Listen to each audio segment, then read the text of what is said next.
4 human infected helper works for.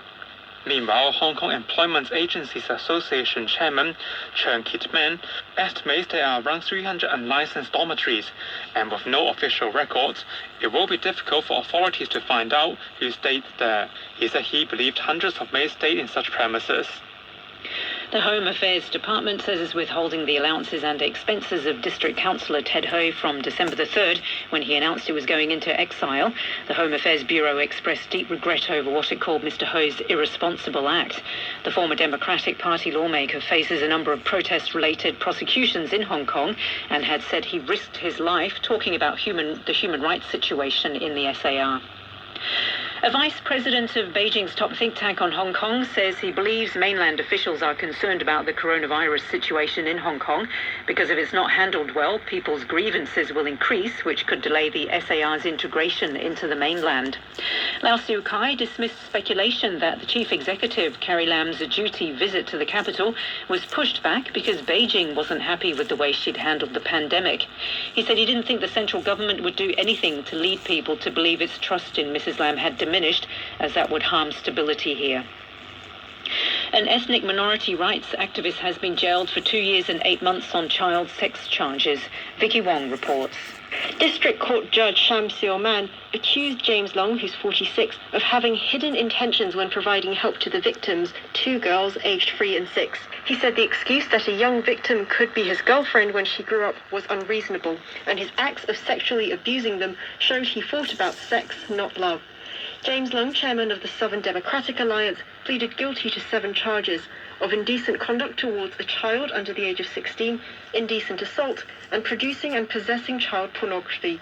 He was jailed for 32 months for the offences, which included touching the private parts of a 6-year-old and asking a 3-year-old to masturbate him. A leading humanitarian agency, the International Rescue Committee, has called on global leaders to urgently address the major conflicts around the world. The group's president, David Miliband, said failing to act would risk giving up earlier progress on reducing poverty, hunger and disease. Here's the BBC's Lise Doucette. The IRC's list of 20 humanitarian crises starts with long-running conflicts in Yemen, Afghanistan and Syria, and includes countries across Africa, as well as Venezuela. David Miliband said 2020 would be remembered as one of the most turbulent years in history, but next year, he emphasized, would be known for how we either helped or turned away from those suffering the most. Mr. Miliband also highlighted what he called the age of impunity, in which armed actors were ignoring the laws of war as the world looks away. A lost artifact from the Great Pyramid of Giza, dating back 5,000 years, has been found in a cigar tin at a Scottish university. It had been missing for more than a century. More details from the BBC's Alan Johnston.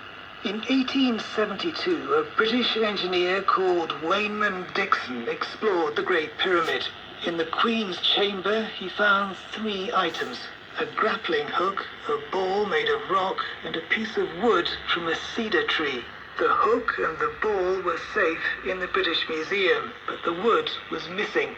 Now it's been found in the Asian archive of Aberdeen University's museum, in a cigar tin marked with an Egyptian flag. It had been wrongly put in among Asian artifacts rather than Egyptian ones.